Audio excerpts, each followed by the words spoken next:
Hey everyone, this is Borvak. I want to do a quick review of Venom number 180, or 15 if you're under those stupid renumbering thing. This is a tie-in with War of the Realms, unfortunately. And I think this is the conclusion. There was a previous issue, maybe two. I think it was just one. I could be wrong, but there was a previous issue at least. That was a War of the Realm tie-ins that started this story, so this is the conclusion of that. So if you haven't read that yet, feel free to go back and pick up issue 179 before watching this. But that's up to you. I'm going to jump right in.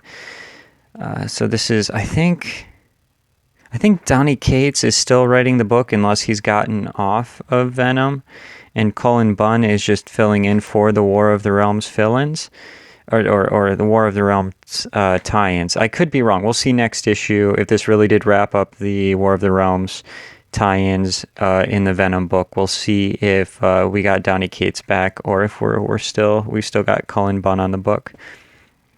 I really like Cates. I don't have a lot of opinions on Cullen Bunn yet. I haven't been fond of the War of the Realms tie-ins yet, but not really a fair judgment because I'm not going to be fond of the War of the Realms tie-in no matter who's writing it, probably.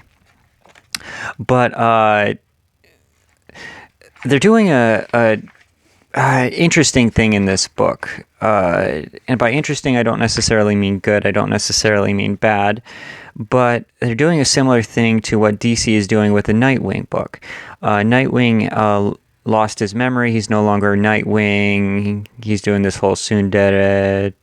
I'm not Nightwing Baka. I'm just Rick Grayson, and I'm totally not a superhero, even though I'm running around with grease on my face instead of a mask and saving people. They're doing a similar thing with Venom, where Eddie Brock no longer has the symbiote. So they're taking away that core element of the character, and what you're left with is not the core version of the character, but it allows you to maybe mix things up, try some interesting things before.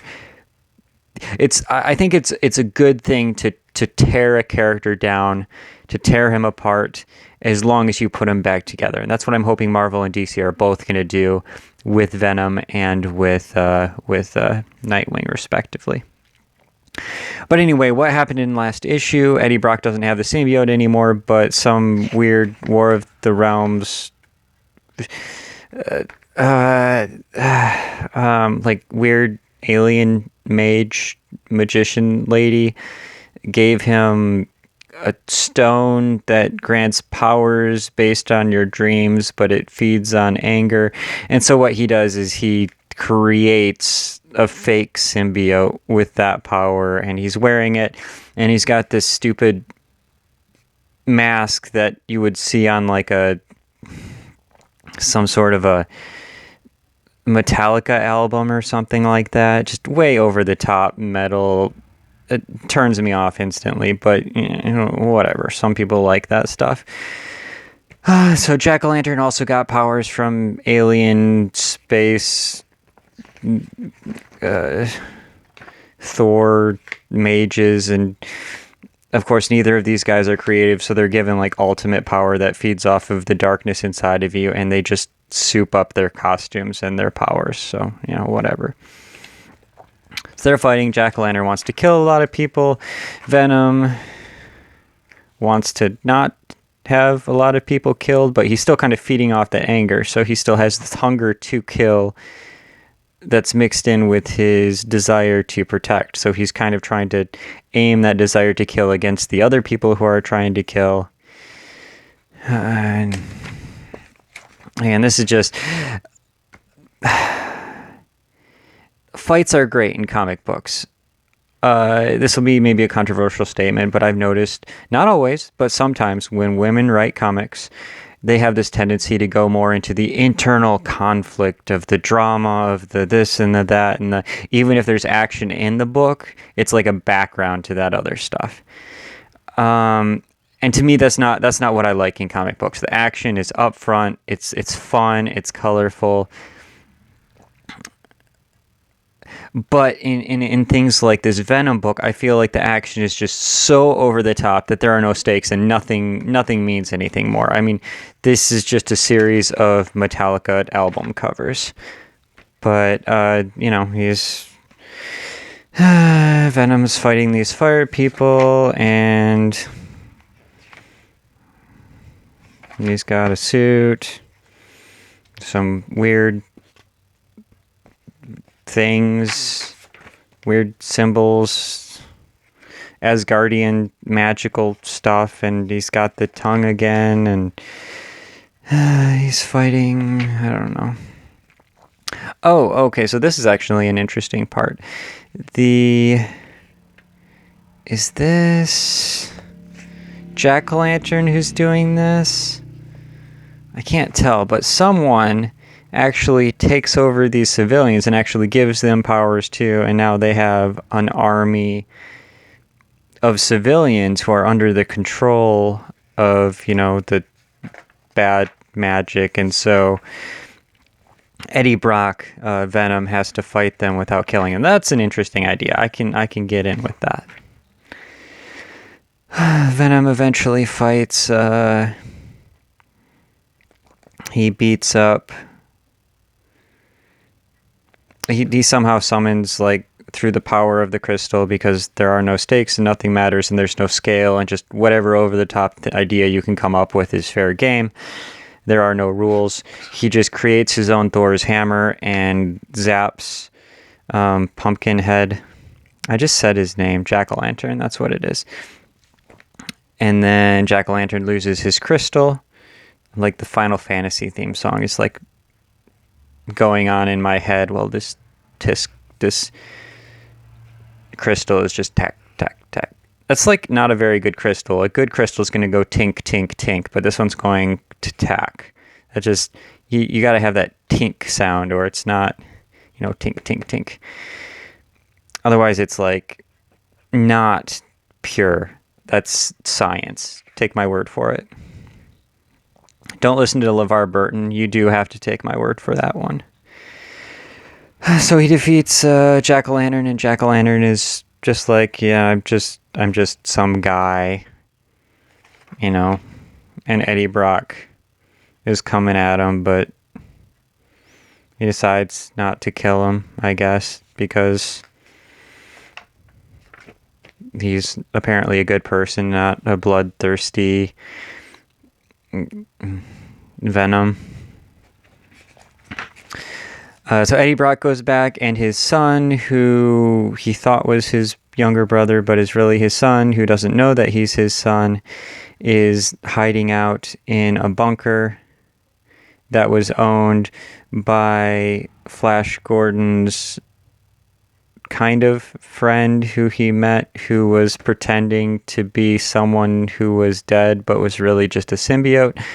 You'll have to, I forget what that mini-series was, but you can find it if you're interested. Ask me about it in the comments section if you're curious. I can find the information. Peak comic books is what I'm saying here. So this is kind of cool. His kid holds him up with I don't know, guns, but that looks like a beast there. That's pretty awesome. And he's like, yeah, good kid.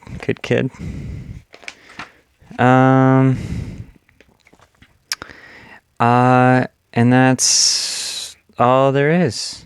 Eddie Brock says Venom's gone, but he's not gonna leave the crystal behind.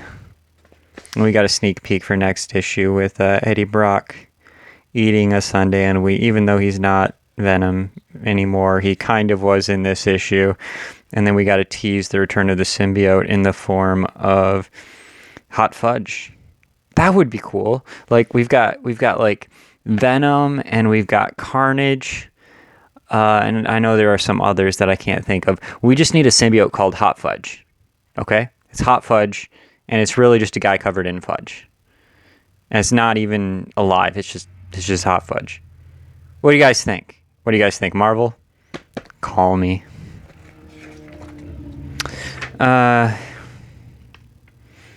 Oh, is this no, this is a teaser for, what's going on here?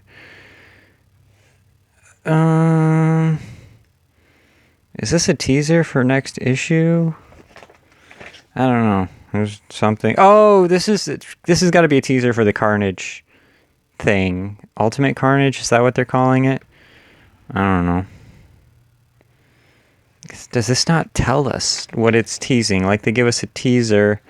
It's got to be for Venom 16, which is going to be a tie-in for Ultimate Maximum Eternal Carnage, whatever they're calling it. But that's Venom number 180. I find it, again, it's okay. Way too over the top and metal for me. You got to have stakes. You got to be grounded. If you can't see the ground, you have no scope for how high you're flying. If your story isn't grounded and just anything can happen, then nothing means anything, because of course it could happen, because anything can happen. And just weird metal skull. Maybe I'm being too hard on it. Maybe this is not trying to be a Metallica album cover so much as it's trying to be, how would I put it? Like maybe this is just sort of the Dark Witch Asgardian style or something. I don't know. But overall, okay issue. I think it's interesting tearing down Eddie Brock, removing him from the symbiote, as long as the character gets put back together when they're done. When you take something apart and put it back together, you can make it better than it was to begin with. So if they stick the landing, this could end up being kind of interesting. But that's what I think. Let me know what you guys think. If you like what you saw in this video, go pick up the issue for yourself. You can read it word by word, panel by panel, and page by page. And make sure to support your local comic shop. If you don't know where your local comic shop is, just do a Google search. You can find a nearby shop. If there is no shop nearby, you can find an online shop that will ship to you. And if you like to read digitally, you can go to Comixology or Amazon.com. They both have their benefits. Comixology is easier for subscriptions, automatically buying each new book that you're subscribed to.